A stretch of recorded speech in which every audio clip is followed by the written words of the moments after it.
India, the country that holds the beautiful Taj Mahal, one of the greatest architectural landmarks of all time.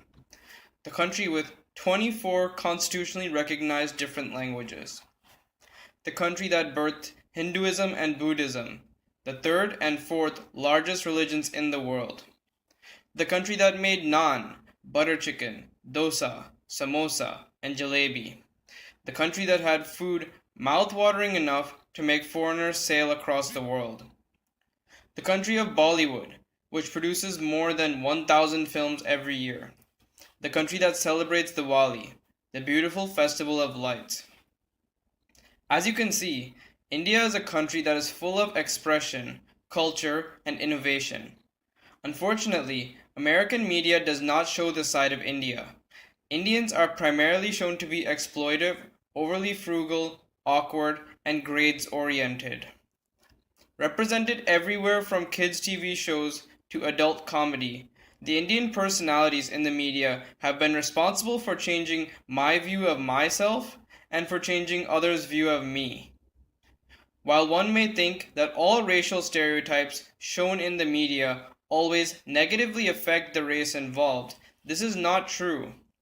Because of Indian stereotypes of intelligence, academic accomplishment, and hard work, Indians are actually given similar privileges as white people by society. I personally have never been verbally abused because of my race, and I've gotten good employment opportunities that I probably wouldn't have gotten if I was a member of another American minority. That being said, a single story is being told about my race when there are multitudes more that need to be told, making me feel one-dimensional and making people view me as one-dimensional. There are obviously negative consequences to this. Let's explore them by doing an analysis on the following clips and how they affect Indians in America. And now, the band you've all been waiting for, the Baljeetles! Hey, cool beat, Buford. Thanks. What's up, Baljeet? Your band is waiting for you on stage. I can't do it! I just do not know how to rock! I know I'm going to get a bad grade! Wait, what are you talking about, grades? This is Summer Rocks. There are no grades. No grades? Oh, so it is pass-fail? No, we use a free-floating curriculum to encourage kids to just rock out and have fun. I do not believe this! I wasted all this time in a class without grades! Oh! If only there was some other kind of outlet for me to express these feelings to my like-minded peer group! Pardon me! Baljeet, an Indian character in the program, is portrayed as extremely grade-oriented student. In the cartoon series, Baljeet is shown as one of the smartest kids in his school. Nevertheless, he has social problems and requires help for it. Now the view that is formed of us, the Indian community, is that they are not social, they are unadventurous, and they have problems expressing themselves. We are assumed to be utilitarian individualists rather than expressive individualists. Not only have I faced it myself, but I have also assumed it for my identity. Now let's talk about the other end of the stereotype, while considering the character Apu from The Simpsons. Hey, you're Apu Nahasapima Petalon, aren't you? I mean, you're like the guy. You're a legend around here. Can I ask you, is it true you once worked 96 hours straight? Oh, yes. It was horrible, I tell you.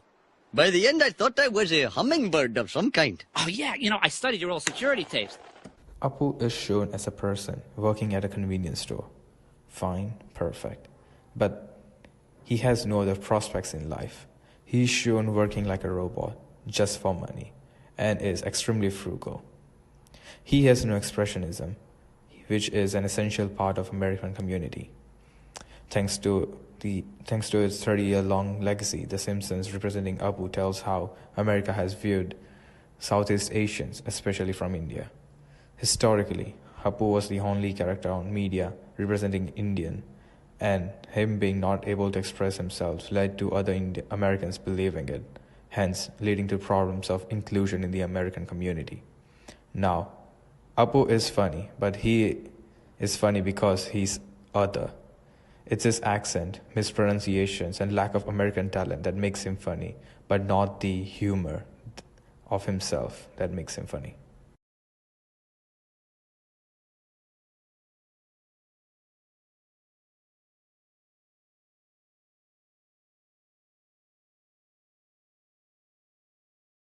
Now let's have a look at a clip from Big Bang Theory.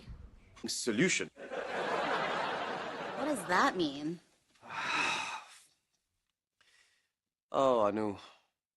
For most of my life, I got so nervous around women that I couldn't talk to them without alcohol.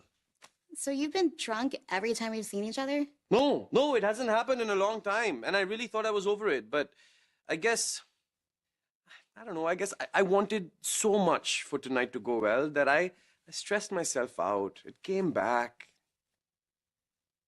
Why didn't you tell me about this before? I was embarrassed. I get that. If it makes you feel any better. Now moving on to the Big Bang Theory. Raj, an Indian character in this clip, is portrayed as socially incompetent in talking to girls. This is another aspect of the problem of expressionism for Indians that is shown in American media. The other clip again tells the American audience that Indians are awkward in letting out their emotions, which they clearly aren't. Again, in the Big Bang Theory, Raj was funny because of his accent, because of the people's ignorance to him due to his race, because of his traditions, etc., etc., but not because of his sense of humor. In general, the Indian characters on American social media having of faking Indian accents only do that to take a jab on. This potentially forces me to judge and change my accent because otherwise I would be a joke in social setting. Also, people unconsciously assume I am smart, and when they find out I am not, they judge my identity.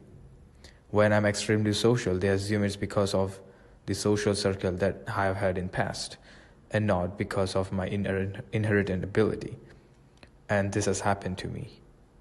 To conclude, there are countless ways the American media and the stereotypes of Indians have affected me.